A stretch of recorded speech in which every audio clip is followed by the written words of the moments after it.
Hello everyone.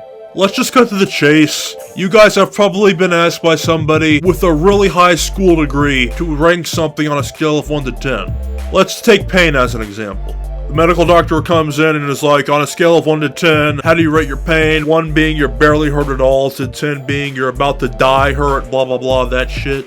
Yes, we're all familiar with 1 to 10, but nobody, I repeat, nobody I have ever met is as good at that scale as I am. In fact, anyone watching this video, let's say 5 people, all you guys go out in the world and meet 10 new people every day for the next 3 months. I would bet none of those 4,500 people would be better than or even as good as I am with that sort of scale. I would bet on that. You're probably saying something like, Kale, why do you feel the need to be bragging brazen bulls? Which I would get where you're coming from. A lot of people have skills, but more than likely there's somebody out there that's even better at it than you are. You like to hunt? You like to go out in the woods behind your backyard every Saturday evening and bring all your good gear and shit and get that night's dinner? Good for you, friend. But other people do the exact same thing. And some of those people almost never lose their target. They're like dragonflies that catch 95% of their prey. It's damn cool. So yes, I cannot claim to be the best in the whole world, but out of anyone I've met, I'm definitely the best. And even still, maybe anyone period. I just don't know. It's because it is such a rare and unique talent that not too many people really think is that important anyway. And on top of that, I am wicked good with numbers, probably better than I should be.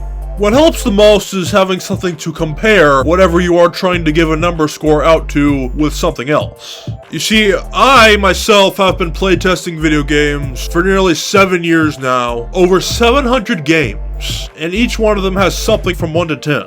Admittedly, yes, I did suck at first because I didn't really have much to compare it to.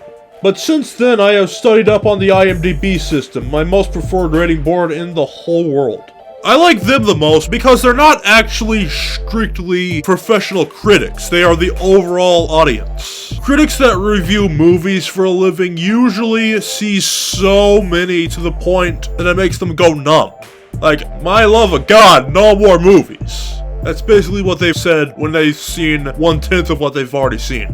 They get way more tired of them than anyone who sees them far less. And that more often than not equates to the critics being mostly inaccurate. With IMDb, however, anyone with an account can pick from one of the 91 possible choices. And whichever one gets the most votes, or the mode as it's referred to, that will be the answer they go with. Now neither me or even IMDb are perfect, mind you. We are excellent, but we're not perfect. But the more time that is focused on something and or the more people that vote, the more accurate the score will become. IMDb is the king of this system, and why anyone decides to go with Rotten Tomatoes or Metacritic is beyond my comprehension. IMDb knows that there are different levels to bad and good. If you saw a movie that you thought was, say, mediocre, there's obviously a huge distinction between that and straight up horrible. You can't just go around all willy-nilly and stamp out the highest or lowest possible outcome and be like, oh, that was awesome, 10 out of 10, or that was horrible, 1 out of 10. 10 out of 10 this, 1 out of 10 that. 10 out of 10, 1 out of 10, 10 out of 10, 1 out of 10. 1? This is 1. You see, you can't do that because you never know when you'll find something that is better or worse. A full 10 out of 10 is not exactly possible because that would equate to it being absolutely perfect. And in this world, that is not possible. It's always good to have some breathing room left over, and we will talk more about the highest scores later in the video. I know what you're thinking. I know what you're thinking. And yes, it is a matter of opinion what somebody's number will be. You guys will like some things I don't, and vice versa. I do understand that, but that doesn't change the fact that there still is a correct way to measure. And I swear to God, some people don't even try. Like, literally. They intentionally just throw out all these numbers that are not even close to halfway to a reasonable answer. There is this Instagram account that makes me cringe so hard. It is called JK2004 Reviewer. The guy is not publicly visible anymore unless you follow the account, but it does lead to their YouTube channel. So I'm guessing that's where you can get a taste of their scores. And holy god, I am gonna warn you, you may not want to. This guy is wrong in so many ways. You'd think it was JK Reviewer 2014. As in the guy is like 9 years old and not 19. I'm sorry if I'm coming off as a bully here, but this is ridiculous. And like, even you guys that are not too familiar with how to measure, you're gonna look at this guy's scores to some stuff and you're gonna think like, well damn, that's a little off. He even stamps out 0.5s. 0.5s. That is an insult to people that are as good at the scale as I am. Like, if you're going to do this, at least, follow the rules. You cannot go sub 1. That is the minimum.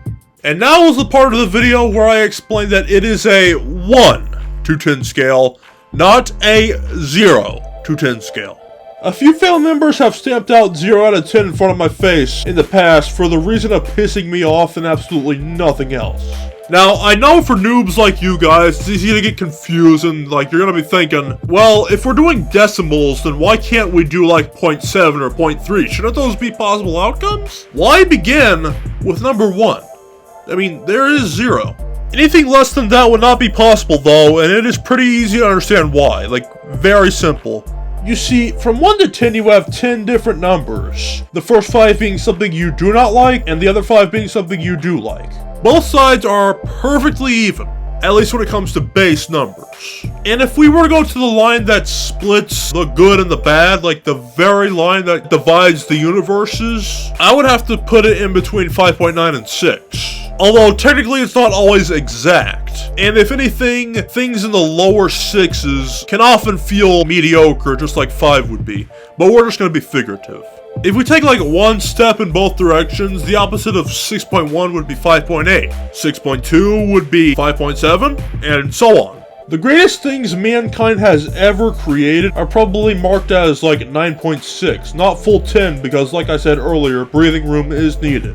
Go to the opposite spectrum and you have 2.3. Now, I know of things that are like 1.3. We still have a bunch of numbers below that. And it's because it is easier to make shit than it is to make gold.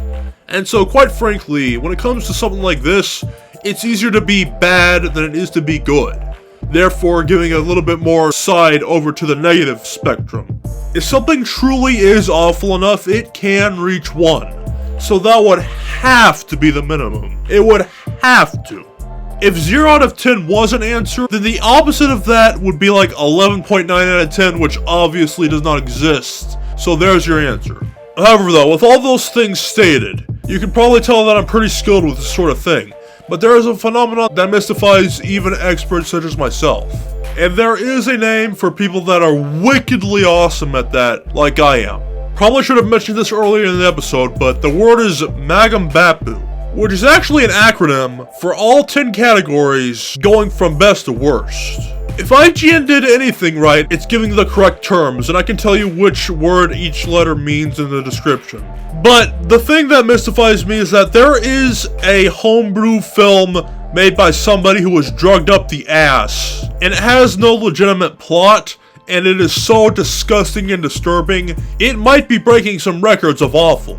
I don't believe I'll say the name of the movie just to ensure that you guys do not get traumatized, but trust me, you don't want to know anyway. It's just ugly. That's the only adjective. I mean, there's a trillion other negative ones that go along with it, but this film is just bad. Okay, nothing else to it. And it's hard to determine what it is from 1 to 10. It's not like the biggest mystery in the world, and I think I know the answer anyway, but just real quick, let's go over what the other options could be. What do you guys think this should be on a scale? The hell am I talking about? Your input does not matter. You don't even know how to do this crap. I'm blind! So, the first option is to give it no number at all. Some people have done this before and have just tossed out the scale when it comes to stuff that sucks so hard it shouldn't even be possible.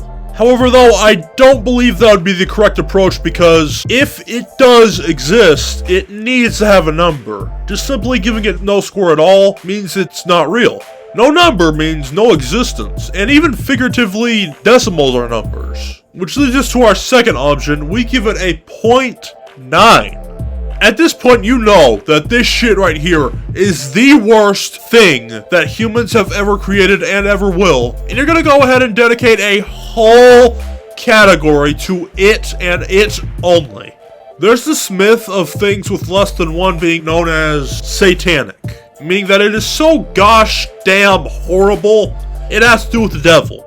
IGN calls the 0 section a disaster, but really no other word fits better than what I just said. I will admit, in the past I have been tempted to give it a 0.9 before. However though, the only real issue with doing that is it wouldn't really make sense for that to be the only thing in its respective category. If we drop down to 0.9, that kind of implies we have to go all the way down to 0, which like I said earlier, is not gonna happen.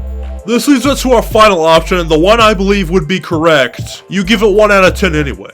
You can even do like double decimals, like 1.09 or something, and this would be 1.00. Like not even the tiniest microscopic fraction above 1.